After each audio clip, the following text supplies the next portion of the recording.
ವಿಶ್ವ ವಿಕಲಚೇತನರ ಈ ದಿನಾಚರಣೆಯ ಶುಭಾಶಯಗಳನ್ನು ತಮ್ಮೆಲ್ಲರಿಗೂ ಹೇಳ್ತಾ, ಇವತ್ತಿನ ಈ ಒಂದು ಅರ್ಥಪೂರ್ಣವಾದಂಥ ಕಾರ್ಯಕ್ರಮ, ಈ ಕಾರ್ಯಕ್ರಮವನ್ನು ಉದ್ಘಾಟನೆ ಮಾಡಿದಂಥ ನಾಡಿನ ನಮ್ಮ ಹೆಮ್ಮೆಯ ಮುಖ್ಯಮಂತ್ರಿಗಳಾದಂಥ ಶ್ರೀ ಸಿದ್ದರಾಮಯ್ಯ ಸಾಹೇಬ್ರೆ, ಉಪಮುಖ್ಯಮಂತ್ರಿಗಳಾದಂಥ ಶ್ರೀ ಡಿ.ಕೆ. ಶಿವಕುಮಾರ್ ಸಾಹೇಬ್ರೆ, ನಮ್ಮ ಬಾಲಭವನದ ಅಧ್ಯಕ್ಷರು ಸಹೋದರರಾದಂಥ ಬಿ.ಆರ್. ನಾಯ್ಡು ಅವರೇ, ಸಂಗಮೇಶ್ ಅವರೇ, ನಮಗೆ ಉಪನ್ಯಾಸ ನೀಡಲಿಕ್ಕೆ ಬಂದಂಥ ಶ್ರೀಮತಿ ಇಂದುಮತಿ ರಾವ್ ಅವರೇ, ಆಯೋಗದ ಆಯುಕ್ತರಾದಂಥ ದಾಸ್ ಸೂರ್ಯವಂಶಿ ಅವರೇ, ನಮ್ಮ ಇಲಾಖೆಯ ನಿರ್ದೇಶಕರಾದಂಥ ಸಿದ್ದೇಶ್ ಅವರೇ, ಅದೇ ರೀತಿ ಈ ಒಂದು ಇಲಾಖೆಯ ನಿರ್ದೇಶಕರಾದಂಥ ರಾಘವೇಂದ್ರ ಅವರೇ, ಇಲಾಖೆಯ ಎಲ್ಲ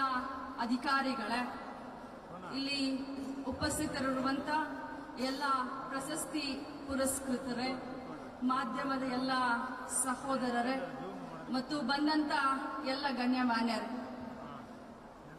ಇವತ್ತು ವಿಶ್ವ ವಿಕಲಚೇತನರ ದಿನಾಚರಣೆ ಸಂದರ್ಭದಲ್ಲಿ ಬಹಳಷ್ಟು ಸಂತೋಷದಿಂದ, ಅಭಿಮಾನದಿಂದ ಈ ಕಾರ್ಯಕ್ರಮವನ್ನು ಕರ್ನಾಟಕ ರಾಜ್ಯ ಸರ್ಕಾರ ಆಚರಣೆ ಮಾಡ್ತಾ ಇದೆ.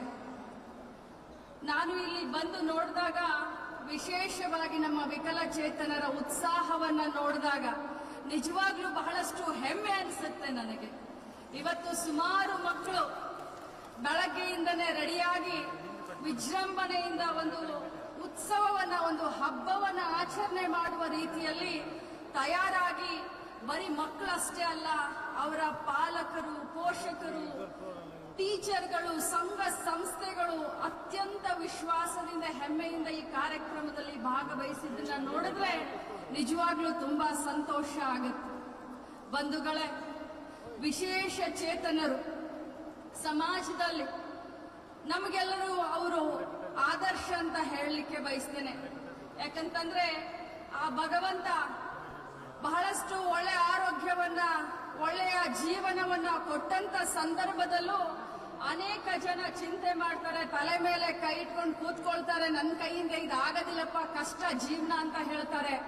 ಆದ್ರೆ ನಮ್ಮಂತವ್ರಿಗೆ ಎಲ್ಲರಿಗೂ ಕೂಡ ಇವತ್ತು ವಿಕಲಚೇತನರು ಆದರ್ಶ ಯಾಕಾಗಿದ್ದಾರೆ ಅಂತಂದ್ರೆ, ಸಮಾಜದಲ್ಲಿ ನಾವು ಸಮಾಜದ ಪ್ರತಿಯೊಂದು ಕ್ಷೇತ್ರದಲ್ಲಿ ನಾವು ಮುಂದೆ ಬರ್ತೀವಿ, ನಾವು ಎಲ್ಲರನ್ನ ಮೀರಿ ಜೀವನದಲ್ಲಿ ಸಾಧನೆ ಮಾಡ್ತೀವಿ ಅನ್ನುವಂತ ಒಂದೇನು ಪ್ರೇರಣೆಯನ್ನ ತಾವೆಲ್ಲ ಕೊಡ್ತಿದ್ದೀರಲ್ಲ, ಅದು ನಿಜವಾಗ್ಲೂ ನಮಗೆ ಪ್ರೇರಣೆ ಅಂತ ಹೇಳಲಿಕ್ಕೆ ಬಯಸ್ತೇನೆ. ಇವತ್ತು ಸರ್ಕಾರಗಳು ಬಹಳಷ್ಟು ಕಾರ್ಯಕ್ರಮವನ್ನ ನಮ್ಮ ಇಲಾಖೆಯ ವತಿಯಿಂದ ತಮಗೆ ಕೊಟ್ಟಿದ್ದಾರೆ. ನಮ್ಮ ಉದ್ದೇಶ ಇಷ್ಟೇ, ನಮ್ಮ ಗುರಿ ಇಷ್ಟೇ, ವಿಶೇಷ ಚೇತನರ ಮೂಲಭೂತ ಹಕ್ಕು. ಯಾಕಂತಂದ್ರೆ ಭಾರತ ದೇಶದಲ್ಲಿ ಸಂವಿಧಾನಬದ್ಧವಾದಂತಹ ಹಕ್ಕು, ಎಲ್ಲರಿಗೂ ಸಮಾನವಾದಂತ ಅಧಿಕಾರ, ಎಲ್ಲರಿಗೂ ಸಮಾನವಾದಂತ ಅವಕಾಶ ಏನಿದೆ, ಅದು ಇವತ್ತು ವಿಶೇಷವಾಗಿ ವಿಕಲಚೇತನರಿಗೂ ಇರಬೇಕು ಅನ್ನೋದೇ ನಮ್ಮ ಉದ್ದೇಶ, ಮಾನ್ಯ ಮುಖ್ಯಮಂತ್ರಿಗಳ ಉದ್ದೇಶ. ಇಲಾಖೆಯಲ್ಲಿ ಅನೇಕ ಕಾರ್ಯಕ್ರಮಗಳನ್ನ ನಾವು ನಿಮಗೆ ಕೊಟ್ಟಿದ್ದೇವೆ. ಎಲ್ಲ ಕಾರ್ಯಕ್ರಮಗಳ ಕೈಪಿಡಿಯನ್ನ ತಮಗೆ ನಾವು ಒದಗಿಸಿದ್ದೇವೆ. ಈ ಒಂದು ಕಾರ್ಯಕ್ರಮದಲ್ಲಿ ಓದಿ ಹೇಳಿದ್ರೆ ಅದು ಆಗೋದಿಲ್ಲ, ಆದ್ರೆ ನಮ್ಮ ಮುಖ್ಯಮಂತ್ರಿಗಳು ಮತ್ತು ನಮ್ಮ ಸರ್ಕಾರ ಹೃದಯವಂತ ಇದೆ. ನಮ್ಮ ಸರ್ಕಾರಕ್ಕೆ ಹೃದಯ ಇದೆ. ತಮಗೆಲ್ಲರಿಗೂ ಕೂಡ ಏನೇನು ಮಾಡಬೇಕು, ತಮಗೆ ಅನುಕೂಲವನ್ನ ಮಾಡಬೇಕು, ಅದನ್ನೆಲ್ಲ ನಮ್ಮ ಸರ್ಕಾರ ಮಾಡ್ತಾ ಇದೆ. ವಿಶೇಷವಾಗಿ ಇಲ್ಲಿ ಬಂದಂತ ಏನು ಪಾಲಕರು, ಆರೈಕೆದಾರರು ಅಂತ ಹೇಳ್ತೀವಿ. ನಾನು ಮಾನ್ಯ ಮುಖ್ಯಮಂತ್ರಿಗೆ ಹೇಳ್ತಾ ಇದ್ದೆ, ಸರ್, ಭಾರತ ದೇಶದ ಇತಿಹಾಸದಲ್ಲೇ ಪ್ರಥಮ ಬಾರಿಗೆ ಆರೈಕೆದಾರರಿಗೆ 1,000 ರೂಪಾಯಿಯನ್ನ ಕೊಡ್ತಾ ಇರೋದು ಯಾವ್ದಾದ್ರೂ ಇದ್ರೆ ಅದು ನಮ್ಮ ಸರ್ಕಾರ, ಅದು ಸಿದ್ದರಾಮಯ್ಯನವರ ಸರ್ಕಾರ ಅಂತ ಹೇಳ್ತೀವಿ. ನಮಗೆ ಕಾಳಜಿ ಇದೆ, ತಮ್ಮ ಅನುವು ಬಗ್ಗೆ, ಆಪತ್ತಿನ ಬಗ್ಗೆ ನಮಗೆ ಕಾಳಜಿ ಇದೆ.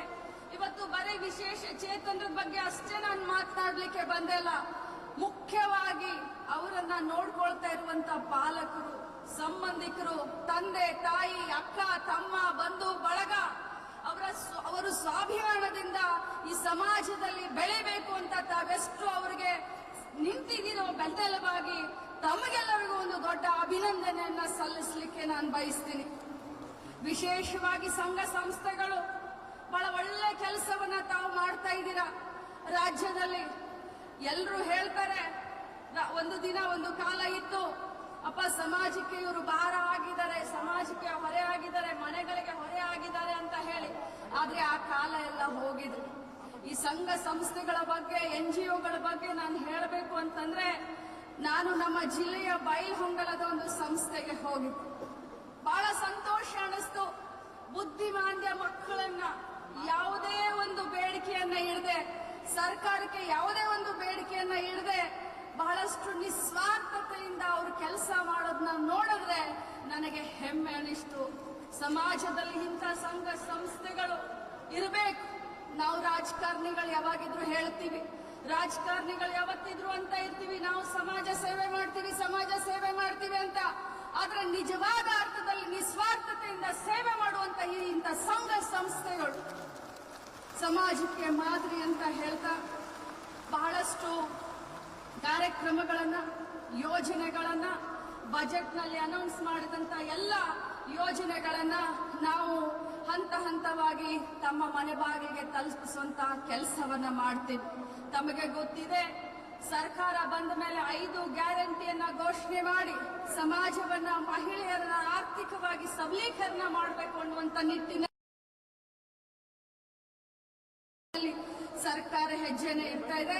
ಅದರ ಜೊತೆಯಲ್ಲಿ ವಿಶೇಷ ಚೇತನರ ವಿಶೇಷ ಕಾಳಜಿಯನ್ನ ಕೂಡ ನಿಮ್ಮ ಸರ್ಕಾರ ಮಾಡುತ್ತೆ ಅನ್ನುವಂತ ಭಾಷೆಯನ್ನ ಕೊಟ್ಟು, ಯಾರ್ಯಾರಿಗೆ ಪ್ರಶಸ್ತಿಗಳು, ಪುರಸ್ಕಾರಗಳು ಸಿಕ್ಕಿದಾವೆ ಅಂತವ್ರಿಗೆಲ್ಲರಿಗೂ ಕೂಡ ನಾನು ವೈಯಕ್ತಿಕವಾಗಿ ಸರ್ಕಾರದ ಪರವಾಗಿ ಅಭಿನಂದಿಸ್ತೀನಿ.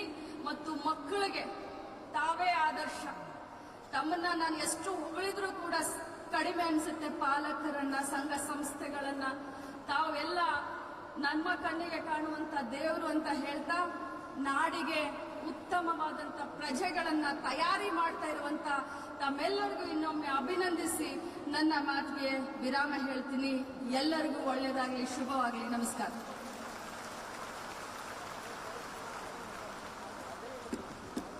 ಮಾನ್ಯ ಸಚಿವರು ತಿಳಿಸಿದ ಹಾಗೆ ಹೃದಯವಂತ ಸರ್ಕಾರದ ಮುಖ್ಯಮಂತ್ರಿಗಳಾದ ಶ್ರೀ ಸಿದ್ದರಾಮಯ್ಯ, ಉಪಮುಖ್ಯಮಂತ್ರಿಗಳಾದ ಶ್ರೀ ಡಿ ಕೆ ಶಿವಕುಮಾರ್ ಅವರ ಮಾರ್ಗದರ್ಶನದಲ್ಲಿ ಶ್ರೀಮತಿ ಲಕ್ಷ್ಮೀ ಹೆಬ್ಬಾಳ್ಕರ್ ಅವರು ಎಲ್ಲರಿಗೂ ಗೊತ್ತಿರೋ ಹಾಗೆ ಹ್ಯಾಂಡ್ಸ್ ಆನ್ ಮಿನಿಸ್ಟರ್ ಆಗಿ ಅಹರ್ನಿಶಿ ಶ್ರಮಿಸುತ್ತಿದ್ದಾರೆ.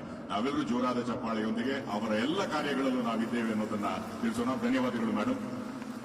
ಇನ್ನು ಸಭೆಯನ್ನ ಉದ್ದೇಶಿಸಿ ಸನ್ಮಾನ್ಯ ಉಪಮುಖ್ಯಮಂತ್ರಿಗಳಾದ ಶ್ರೀ ಡಿ ಕೆ ಶಿವಕುಮಾರ್ ಅವರು ಮಾತನಾಡಬೇಕಾಗಿ ವಿನಂತಿ. ಬಂಧುಗಳೇ, ಸ್ವಾಗತಿಸಿ ಶ್ರೀ ಡಿ ಕೆ ಶಿವಕುಮಾರ್.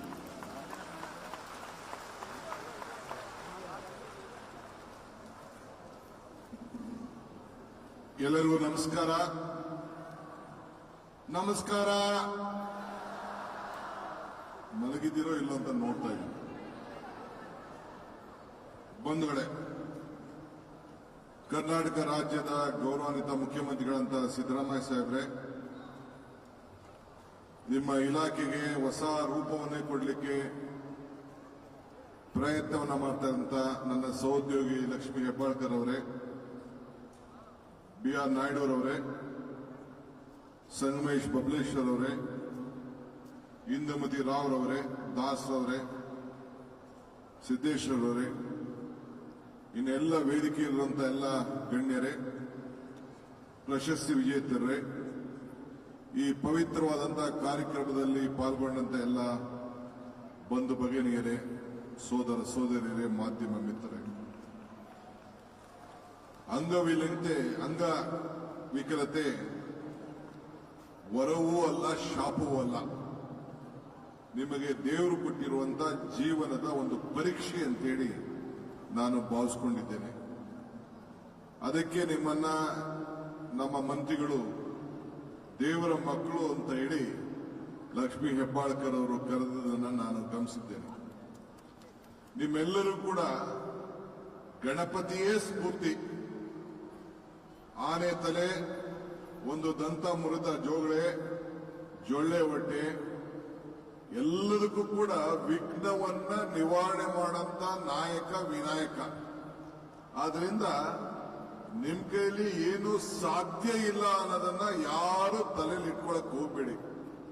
ನಾನು ಅವನಿಗೆ ಇವತ್ತು ಬಹಳ ದೊಡ್ಡ ಬೇರೆ ಬೇರೆ ನನ್ನ ವೈಯಕ್ತಿಕವಾದ ಕಾರ್ಯಕ್ರಮಗಳಿತ್ತು ಕೂಡ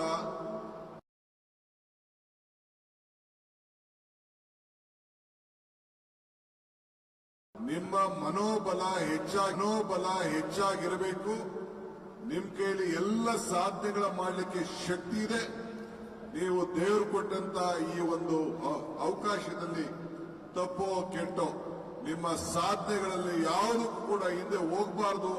ಆತ್ಮಬಲ ಹೆಚ್ಚಲಿ ಅಂತ ಹೇಳಿ ನಿಮ್ಮಲ್ಲಿ ನಾನು ಪ್ರಾರ್ಥನೆ ಮಾಡಲಿಕ್ಕೆ ನಾನು ಇವತ್ತು ಇಲ್ಲಿಗೆ ಬಂದಿದ್ದೇನೆ. ಇವತ್ತು ಹಿರಿಯರ ಇತಿಹಾಸ ನಾವು ತೆಗೆದುಕೊಂಡಿದ್ದೇವೆ. ನಮ್ಮ ರಾಜ್ಯದಲ್ಲೇ ಶಿಶುನಾಳ ಶರೀಫ್ರಿಂದ ಹಿಡಿದು ಬಹಳ ಜನ ಅನೇಕರು ಎಲ್ಲರೂ ಕೂಡ ಇವತ್ತು ಅವರ ಎಲ್ಲ ಮರೆತು ಈ ದೇಶಕ್ಕೆ ಅನೇಕ ಕೊಡುಗೆಗಳನ್ನ ಕೊಟ್ಟು ಹೋಗಿದ್ದಾರೆ. ಪುಟ್ಟರಾಜ್ ಗವಾಯರ್ ಅವರು, ಪಂಚಾಕ್ಷರಿ ಗವಾಯರ್ ಅವರು ಎಲ್ಲ ನಮಗೆ ಸ್ಫೂರ್ತಿಯನ್ನ ತಂದಿದ್ದಾರೆ.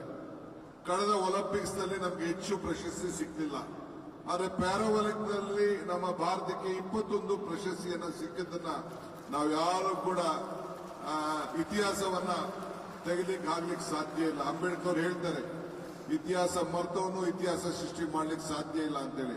ಹಂಗೆ ನೀವು ಇತಿಹಾಸ ಪುಟದಲ್ಲಿ ಇದ್ದೇನೆ. ಅನೇಕ ಸ್ನೇಹಿತರು ನಾನು ಗಮನಿಸಿದ್ದೇನೆ. ನಮ್ಮಲ್ಲೂ ಕೂಡ IAS ಆಫೀಸರ್ ಆಗಿ ಬಹಳ ಉತ್ತಮ ಕೆಲಸ ಮಾಡ್ತಾ ಇದೆ. ಒಂದು ಹೆಣ್ಮಗಳು ಮಂಡ್ಯ DC ಇದ್ರು, ಈಗೆಲ್ಲ ಬೇರೆ ಕಡೆ ಯಾವುದೋ ಇಲಾಖೆಯಲ್ಲಿ ಇದ್ದಾರೆ. ಈಗ ಪ್ಯಾರಾ ಒಲಿಂಪಿಕ್ಸ್ ನಲ್ಲೂ ಕೂಡ ಒಬ್ರು ನಮ್ಮ ಕರ್ನಾಟಕ ರಾಜ್ಯದವರೇ ಪ್ಯಾರಾ ಒಲಿಂಪಿಕ್ಸ್ ನಲ್ಲಿ ಪ್ರಶಸ್ತಿಯನ್ನು ಪಡ್ಕೊಂಡದ್ದು ಕೂಡ ನಾವು ಮಾಡಿಕೊಂಡಿದ್ದೇವೆ. ಈ ಚಿತ್ರಕಲೆ, ಸಾಹಿತ್ಯ, ಸಂಸ್ಕೃತಿ ಎಲ್ಲದರಲ್ಲೂ ಕೂಡ ತಾವು ಬಹಳ ಮುಂದಿರೋದನ್ನೆಲ್ಲ ನಾವೆಲ್ಲ ಗಮನಿಸಿದ್ದೇವೆ.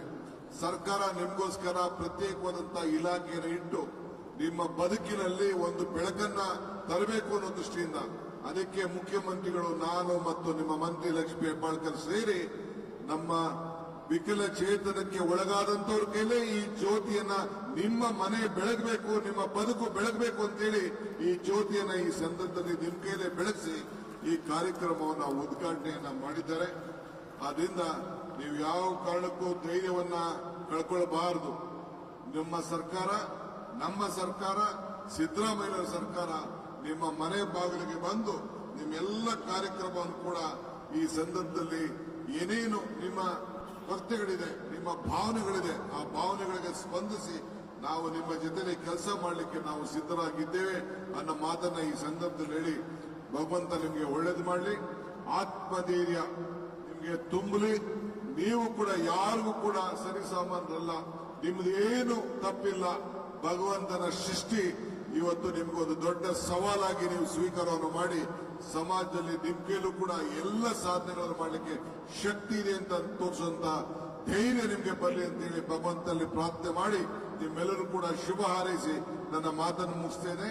ಮತ್ತು ಲಕ್ಷ್ಮೀ ಹೆಬ್ಬಾಳ್ಕರ್ ಅವರು ನಿಮ್ಮ ಇಲಾಖೆಯ ಜವಾಬ್ದಾರಿಯನ್ನು ತೆಗೆದುಕೊಂಡಾದ್ಮೇಲೆ ಮಕ್ಕಳ ಕಲ್ಯಾಣ ಮತ್ತು ನಿಮ್ಮ ಇಲಾಖೆಯ ಜವಾಬ್ದಾರಿ ತೆಗೆದುಕೊಂಡಾದ್ಮೇಲೆ ಒಂದು ಹೊಸ ರೂಪವನ್ನು ಕೊಡಲಿಕ್ಕೆ ಹೊರಟಿದ್ದಾರೆ. ಅವರು ಕೂಡ ಈ ಸಂದರ್ಭದಲ್ಲಿ ಶುಭ ಹಾರೈಸಿ ನನ್ನ ಮಾತು ಮುಗಿಸ್ತೇನೆ. ಎಲ್ಲರಿಗೂ ನಮಸ್ಕಾರ.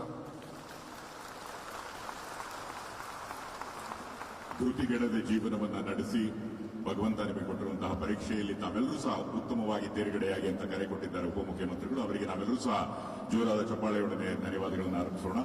ಇದೇ ಸಂದರ್ಭದಲ್ಲಿ ಬಂದಿರುವಂತಹ ಅಂಗವಿಕಲರ ಹಕ್ಕುಗಳ ಅಧಿನಿಯಮ ರಾಜ್ಯ ನಿಯಮಾವಳಿ ಇದರ ಕನ್ನಡ ಅವತರಣಿಕೆಯನ್ನ ಸನ್ಮಾನ್ಯ ಮುಖ್ಯಮಂತ್ರಿಗಳು ಉಪಮುಖ್ಯಮಂತ್ರಿಗಳು ಬಿಡುಗಡೆಗೊಳಿಸ್ತಾ ಇದ್ದಾರೆ. ಗಮನಿಸಿ, ಈ ಹಕ್ಕುಗಳ ಅಧಿನಿಯಮವನ್ನ ರಾಜ್ಯ ನಿಯಮಾವಳಿಯನ್ನ ಕನ್ನಡದಲ್ಲಿ, ನಮ್ಮ ಭಾಷೆ ಕನ್ನಡದಲ್ಲಿ ಇರೋದ್ರಿಂದ ನಿಮಗೆಲ್ಲರಿಗೂ ಸಹ ಬಹಳ ಸುಲಭವಾಗಿ ಅರ್ಥ ಆಗುತ್ತೆ. ಇರುವಂತಹ ಎಲ್ಲ ನಿಯಮಗಳು ಸಹ ಅತ್ಯಂತ ಸುಲಲಿತವಾಗಿ ಅರ್ಥ ಮಾಡಿಕೊಳ್ಳೋದಕ್ಕೆ ಸಾಧ್ಯ ಅನ್ನುವಂತಹ ನಿಟ್ಟಿನಲ್ಲಿ ಈ ಪುಸ್ತಕವನ್ನ ಹೊರತರಲಾಗಿದೆ. ಇದರ ಬಿಡುಗಡೆಯನ್ನ ಮುಖ್ಯಮಂತ್ರಿಗಳು, ಉಪಮುಖ್ಯಮಂತ್ರಿಗಳು, ಮಾನ್ಯ ಸಚಿವರು ಹಾಗೂ ಎಲ್ಲ ಗಣ್ಯರು ಇದೀಗ ನೆರವೇರಿಸ್ತಾ ಇದ್ದಾರೆ. ಇದೇ ಸಂದರ್ಭದಲ್ಲಿ ಬ್ರೈಲ್ ಕ್ಯಾಲೆಂಡರ್ 2025 ಬ್ರೈಲ್ ಕ್ಯಾಲೆಂಡರ್ ಅನ್ನು ಸಹ ಮುಖ್ಯಮಂತ್ರಿಗಳು ಕೆಲವೇ ಕ್ಷಣಗಳಲ್ಲಿ ಬಿಡುಗಡೆಗೊಳಿಸ್ತಾ ಇದ್ದಾರೆ.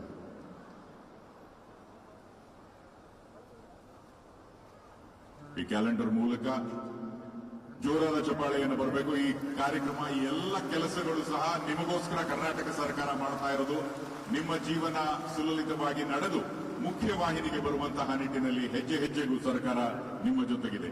ಇನ್ನು ನಮ್ಮನ್ನೆಲ್ಲ ಉದ್ದೇಶಿಸಿ ಕರ್ನಾಟಕ ರಾಜ್ಯದ ಜನಪ್ರಿಯ ಮುಖ್ಯಮಂತ್ರಿಗಳಾದ ಶ್ರೀ ಸಿದ್ದರಾಮಯ್ಯನವರು ಮಾತನಾಡಿದ್ದಾರೆ. ಬಂಧುಗಳೇ, ಸ್ವಾಗತಿಸಿ ಸನ್ಮಾನ್ಯ ಮುಖ್ಯಮಂತ್ರಿಗಳಾದ ಶ್ರೀ ಸಿದ್ದರಾಮಯ್ಯ ಅವರು.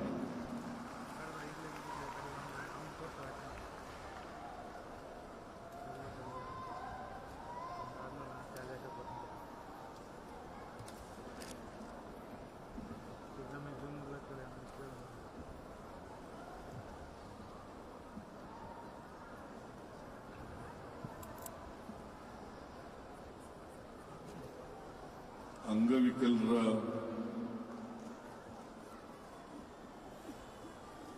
ವಿಶ್ವ ದಿನಾಚರಣೆ ಈ ಕಾರ್ಯಕ್ರಮದಲ್ಲಿ ಭಾಗವಹಿಸಿರ್ತಕ್ಕಂಥ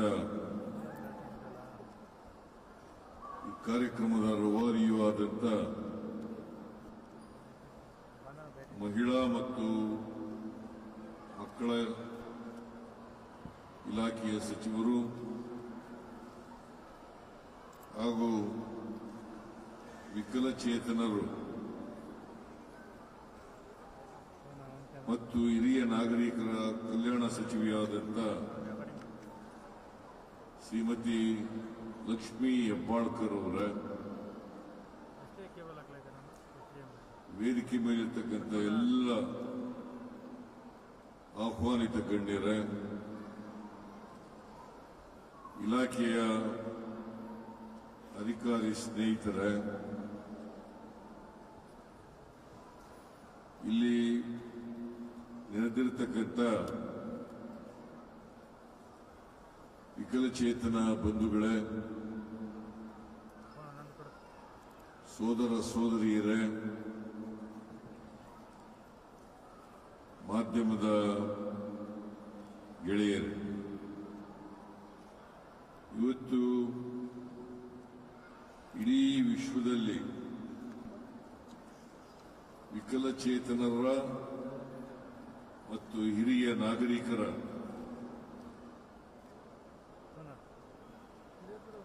ಸಬಲೀಕರಣ ಇಲಾಖೆ ವತಿಯಿಂದ ಆಚರಿಸುತ್ತಿರುವ ವಿಶ್ವ ವಿಕಲಚೇತನರ ದಿನಾಚರಣೆಯಲ್ಲಿ ಅತ್ಯಂತ ಸಂತೋಷದಿಂದ ಭಾಗಿಯಾಗಿದ್ದೇನೆ. ರಾಜ್ಯದ ಜನರಿಗೆ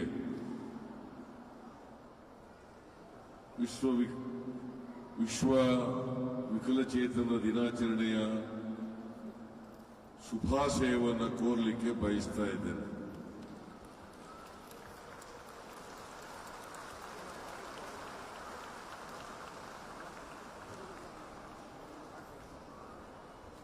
ನಮ್ಮಲ್ಲಿ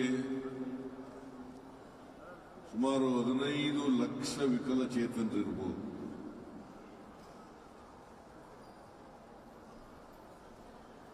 ಯಾಕಂದ್ರೆ 11ನೇ ಜನಗಣತಿ 2011ನೇ ಜನಗಣತಿ ಪ್ರಕಾರ 13 ಲಕ್ಷಕ್ಕೂ ಹೆಚ್ಚು ವಿಕಲಚೇತನರಿದ್ದರು. ಈಗ ಸುಮಾರು 15 ಲಕ್ಷ ವಿಕಲಚೇತನರಿರಬಹುದು. ಇವರೆಲ್ಲರ ಆರೈಕೆಯನ್ನು ಮಾಡತಕ್ಕಂಥದ್ದು, ಇವರಿಗೆ ವಿಶೇಷ ಸವಲತ್ತುಗಳನ್ನು ಒದಗಿಸಿಕೊಡ್ತಕ್ಕಂಥದ್ದು ಯಾವುದೇ ರಾಜ್ಯ ಸರ್ಕಾರದ ಕರ್ತವ್ಯ. ನಮ್ಮ ಸಂವಿಧಾನದಲ್ಲಿ ಎಲ್ಲರಿಗೂ ಕೂಡ ಬದುಕುವ, ಎಲ್ಲ ಕ್ಷೇತ್ರಗಳಲ್ಲಿ ಭಾಗವಹಿಸುವ,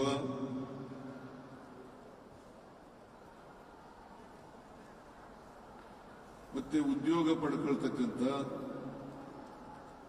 ಅವಕಾಶವನ್ನು ಸಂವಿಧಾನ ಕಲ್ಪಿಸಿಕೊಟ್ಟಿದೆ.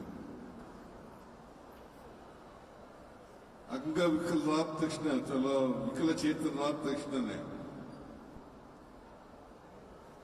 ಅವ್ರ್ಯಾರು ಕೂಡ ಸಮಾಜಕ್ಕೆ ಹೊರೆಯಲ್ಲ.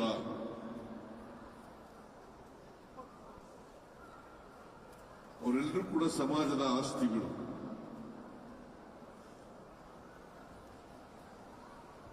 ಅವರು ಇವತ್ತು ಎಲ್ಲ ಕ್ಷೇತ್ರಗಳಲ್ಲೂ ಕೂಡ ಸಾಧನೆಯನ್ನ ಮಾಡ್ತಾ ಇದ್ದಾರೆ.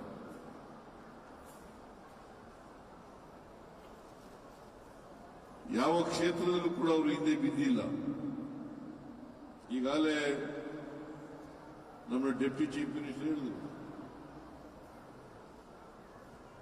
ಒಲಿಂಪಿಕ್ ಕ್ರೀಡೆಯಲ್ಲಿ ನಮಗೆ ಹೆಚ್ಚು ಪದಕಗಳು ಬರದೇ ಹೋದರೂ ಕೂಡ ಪ್ಯಾರಾ ಒಲಿಂಪಿಕ್ಸ್ ನಲ್ಲಿ ಹೆಚ್ಚು ಪದಕಗಳನ್ನು ಪಡೆದಿದ್ದೇವೆ. ನಾವೆಲ್ಲ ಹೆಮ್ಮೆ ಪಡ್ತಕ್ಕಂಥ ವಿಚಾರ. ಆದ್ರಿಂದ ವಿಕಲಚೇತನರಾದ ತಕ್ಷಣನೇ ಅವರು ಅಶಕ್ತರು, ಅವರಿಗೆ ಶಕ್ತಿ ಇಲ್ಲ, ಅವರ ಉಪಯೋಗ ಇಲ್ಲ ಅಂತ ಹೇಳಲಿಕ್ಕೆ ಬರಲ್ಲ. ಅದನ್ನು ಹೇಳಿದ್ರೆ ದೊಡ್ಡ ತಪ್ಪಾಗ್ತದೆ ಅಂತಕ್ಕಂಥದನ್ನ ಅರ್ಥ ಮಾಡ್ಕೋಬೇಕಾಗ್ತದೆ. ಅದಕ್ಕೆ ನಮ್ಮ ಸರ್ಕಾರ ಈ ವಿಕಲಚೇತನರ ದಿನಾಚರಣೆಯ ಅಂಗವಾಗಿ ಸಮಗ್ರ ಮತ್ತು ಸುಸ್ಥಿರ ಭವಿಷ್ಯಕ್ಕಾಗಿ ವಿಕಲಚೇತನ ವ್ಯಕ್ತಿಗಳಲ್ಲಿ ನಾಯಕತ್ವದ ಉತ್ತೇಜನ, ಸಮಗ್ರ ಮತ್ತು ಸುಸ್ಥಿರ ಭವಿಷ್ಯಕ್ಕಾಗಿ ವಿಕಲಚೇತನ ವ್ಯಕ್ತಿಗಳಲ್ಲಿ ನಾಯಕತ್ವದ ಉತ್ತೇಜನ ಎಂಬ ಘೋಷವಾಕ್ಯದೊಡನೆ ಈ ವಿಶ್ವ ದಿನಾಚರಣೆಯನ್ನು ಆಚರಣೆ ಮಾಡುತ್ತಾ ಇದ್ದೇವೆ.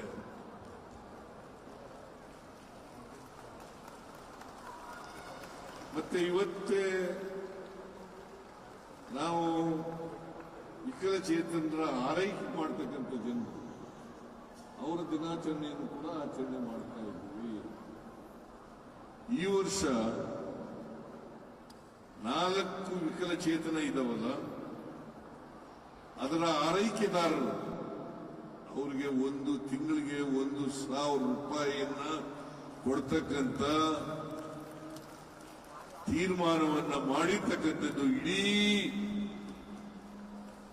ದೇಶದಲ್ಲೇ ಕರ್ನಾಟಕ ಮೊದಲನೇ ರಾಜ್ಯ ಅಂತಕ್ಕಂಥದನ್ನ ಘೋಷಣೆ ಮಾಡಲಿಕ್ಕೆ ಬಯಸ್ತಾರೆ. ನೀವ್ಯಾರು ಕೂಡ ಅಶಕ್ತರಲ್ಲ, ನೀವ್ಯಾರು ಕೂಡ ಸಮಾಜಕ್ಕೆ ಭಾರ ಅಲ್ಲ, ನೀವ್ಯಾರು ಕೂಡ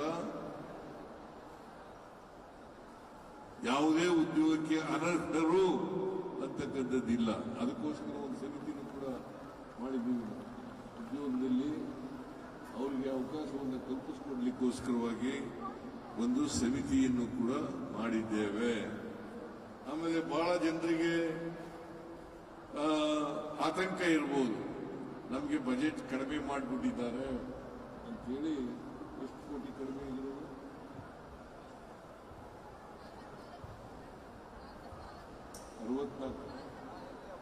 44 ಕೋಟಿ ರೂಪಾಯಿ ಕಡಿಮೆ ಆಗಿದೆ ಅಂತೇಳಿ ಬಹಳ ಜನ ಚರ್ಚೆ ಮಾಡ್ತಾರೆ, ಮಾಧ್ಯಮದವರು ಕೂಡ ಚರ್ಚೆ ಮಾಡ್ತಾರೆ. ನಾನು ಸಪ್ಲಿಮೆಂಟರಿ ಎಸ್ಟಿಮೇಟ್ಸ್ ನಲ್ಲಿ ಅದನ್ನ ಸೇರಿಸಿ 44 ಕೋಟಿ ರೂಪಾಯಿಗಳನ್ನು ಕೂಡ ಕೊಡುತ್ತೇನೆ ಅಂತಕ್ಕಂಥ ಮಾತುಗಳನ್ನು ಹೇಳಲಿಕ್ಕೆ ಬಯಸ್ತೇನೆ. ಅದರಿಂದ ಯಾವುದೇ ಕಾರಣಕ್ಕೆ ಕೋತ ಮಾಡಲಿಕ್ಕೆ ಹೋಗಲ್ಲ. ಇವತ್ತು ನಮ್ಮ ಸರ್ಕಾರ ಪ್ರಸಕ್ತ ಸಾಲಿನಲ್ಲಿ 7 ಜಿಲ್ಲೆಗಳಲ್ಲಿ 2 ಕೋಟಿ ರು ವೆಚ್ಚದಲ್ಲಿ 10 ಬುದ್ಧಿಮಾಂದ್ಯ ಮಕ್ಕಳ ವಸತಿ ಶಾಲೆಗಳನ್ನು ಪ್ರಾರಂಭಿಸಲು 2023-24 ಆಯವ್ಯಯದಲ್ಲಿ ಘೋಷಣೆ ಮಾಡದಂತೆ ಶಾಲೆಗಳನ್ನು ತೆರೆಯಲಾಗಿದೆ. ಈ ವರ್ಷದಿಂದ ತೆರೀತಾ ಇದ್ದೀವಿ. ಒಟ್ಟು 13 ಹೊಸ ಶಾಲೆಗಳನ್ನು ಪ್ರಸಕ್ತ ಶಾಲೆಗಳಲ್ಲಿ ಅನುದಾನಕ್ಕೆ ಒಳಪಡಿಸಲಾಗಿದೆ. ಆದ್ರಿಂದ ಈ ವಿಕಲಚೇತನರಿದ್ದಾರಲ್ಲ, ಇವರ ಅವಲಂಬಿತರಿಗೆ ನೀಡಲಾಗುವ ಮರಣ ಪರಿಹಾರ ನಿಧಿಯನ್ನು 2023ನೇ ಸಾಲಿನಲ್ಲಿ 50,000ದಿಂದ 1 ಲಕ್ಷಕ್ಕೆ ಹೆಚ್ಚು ಮಾಡಿದ್ದೇವೆ. ಮತ್ತೆ ಸರ್ಕಾರಿ ಹುದ್ದೆಗಳಲ್ಲಿ ಸಿ ಮತ್ತು ಡಿ ಸಮೂಹದ ಹುದ್ದೆಗಳಲ್ಲಿ 5% ಹಾಗೂ ಎ ಮತ್ತು ಬಿ ಹುದ್ದೆಗಳಲ್ಲಿ 4% ಮೀಸಲಾತಿಯನ್ನ ಇಡಲಾಗಿದೆ. ಸೊ ಇವರಿಗೆ ಉದ್ಯೋಗ ಸಿಕ್ಕಬೇಕು, ಇವರು ಕೂಡ ಎಲ್ಲರಂತೆ ಜೀವನವನ್ನು ಮಾಡ್ತಕ್ಕಂಥ ರೀತಿಯಲ್ಲಿ ಅನುಕೂಲ ಆಗಬೇಕು ಅನ್ನೋ ಕಾರಣಕ್ಕೋಸ್ಕರವಾಗಿ ನಾವು ಮಾಡ್ತಾ ಇದ್ದೀವಿ. ಸೊ ಜೊತೆಗೆ ಸಾಮಾಜಿಕ ಸಬಲೀಕರಣಕ್ಕಾಗಿ 40ರಿಂದ 74% ವಿಕಲಚೇತನ ಇದ್ರೆ ಅಂತವರಿಗೆ 800 ರೂಪಾಯಿ ಕೊಡ್ತಾ ಇದ್ದೀವಿ. ಹಾಗೂ 75ಕ್ಕಿಂತ ಹೆಚ್ಚಾಗಿದ್ರೆ 1,400 ರೂಪಾಯಿ ಕೊಡ್ತಾ ಇದ್ದೀವಿ. ಇದನ್ನು ನಾವು ಅರ್ಥ ಮಾಡ್ಕೋಬೇಕಾಗ್ತದೆ. ಅದರಿಂದ ಕೇಂದ್ರ ಸರ್ಕಾರ ಪ್ರತಿಯೊಬ್ಬ ವಿಕಲಚೇತನರಿಗೆ ಮಾಸಾಸನ 500 ರೂಪಾಯಿ ಕೊಡ್ತಾ ಇದೆ. ಅದನ್ನು ಹೆಚ್ಚು ಮಾಡಬೇಕು ಅಂತೇಳಿ ಬಹಳ ವರ್ಷಗಳಿಂದ ಇದೆ. ಅದನ್ನ ಹೆಚ್ಚು ಮಾಡಬೇಕು ಅಂತೇಳಿ ಕೇಂದ್ರ ಸರ್ಕಾರಕ್ಕೆ ಪತ್ರವನ್ನು ಬರೆಯಲಿಕ್ಕೆ ನಾವು ಪ್ರಯತ್ನವನ್ನು ಮಾಡ್ತೇವೆ ಅಂತಕ್ಕಂಥ ಮಾತುಗಳನ್ನು ಕೂಡ ಹೇಳಲಿಕ್ಕೆ ಬಯಸ್ತಾ ಇದ್ದೇನೆ. ಆದ್ರಿಂದ ನಮ್ಮ ಸರ್ಕಾರ ಯಾವ ಕಾರಣಕ್ಕೂ ಕೂಡ ವಿಕಲಚೇತನರಿಗೆ ಸಹಾಯ ಮಾಡಲಿಕ್ಕೆ ಹಿಂದೆ ಬೀಳಲ್ಲ. ಅವರಿಗೂ ಕೂಡ ಎಲ್ಲ ರೀತಿಯಲ್ಲಿ ಬದುಕಲಿಕ್ಕೆ ಅವಕಾಶವನ್ನು ಕಲ್ಪಿಸಿಕೊಡ್ತೇವೆ ಅಂತಕ್ಕಂಥ ಮಾತುಗಳನ್ನು ಹೇಳಲಿಕ್ಕೆ ಬಯಸ್ತಾ ಇದ್ದೇನೆ. ಈ ವರ್ಷ ನಾನು ಹೇಳಿದೆ, ಯಾರ್ಯಾರು ಅವರಿಗೆ ವಿಕಲಚೇತನರಿಗೆ ವಾಹನಗಳನ್ನು ಕೊಡಬೇಕು, ಎಲ್ಲರಿಗೂ ಕೂಡ ವಾಹನಗಳನ್ನು ಕೊಟ್ಟುಬಿಡಿ ಅಂತ ಹೇಳಿದೆ ನಾನು. ಒಂದೇ ಸಾರಿ ಎಲ್ಲ ವಿಕಲಚೇತನರು ಯಾರ್ಯಾರಿದ್ದಾರೆ ವಾಹನ ಬೇಕಾಗಿದೆ ಅವರೆಲ್ಲರಿಗೂ ಕೂಡ ವಾಹನಗಳನ್ನು ಕೊಡಿ ಅಂತಕ್ಕಂಥದ್ದನ್ನು ಹೇಳಿದ್ದೇನೆ. ಅದರಿಂದ ನಮ್ಮ ಸರ್ಕಾರ ಯಾವ ಕಾರಣಕ್ಕೂ ಕೂಡ ವಿಕಲಚೇತನರಿಗೆ ಸಹಾಯವನ್ನ ಸಹಕಾರವನ್ನ ಅವರಿಗೆ ಆರೈಕೆ ಮಾಡೋದನ್ನ ಕಡಿಮೆ ಮಾಡಲ್ಲ ಅಂತಕ್ಕಂಥ ಮಾತುಗಳನ್ನ ಈ ಸಂದರ್ಭದಲ್ಲಿ ಹೇಳಿ, ಇವತ್ತು ವಿಶ್ವ ವಿಕಲಚೇತನರ ದಿನಾಚರಣೆ ಆಚರಣೆ ಆಗ್ತಾ ಇದೆ. ನಾನು ಎಲ್ಲ ಸಮಾಜದ ಪ್ರತಿಯೊಬ್ಬರಲ್ಲೂ ಕೂಡ ಮನವಿಯನ್ನು ಮಾಡಲಿಕ್ಕೆ ಬಯಸ್ತಾ ಇದ್ದೇನೆ. ಇವರು ಸಮಾಜದಲ್ಲಿ ಯಾವತ್ತೂ ಕೂಡ ಶಕ್ತಿಹೀನರಲ್ಲ, ಶಕ್ತಿವಂತರು ಅಂತಕ್ಕಂಥದ್ದನ್ನ ಅರ್ಥ ಮಾಡ್ಕೋಬೇಕು ಅಂತಕ್ಕಂಥ ಮಾತುಗಳನ್ನು ಹೇಳಿ ಮತ್ತೊಮ್ಮೆ ವಿಶ್ವ ವಿಕಲಚೇತನರ ಶುಭಾಶಯಗಳನ್ನ ನಾಡಿಗೆ ತಿಳಿಸಿ ನನ್ನ ಮಾತುಗಳನ್ನು ಮುಗಿಸ್ತೇನೆ. ಜೈ ಹಿಂದ್, ಜೈ ಕರ್ನಾಟಕ.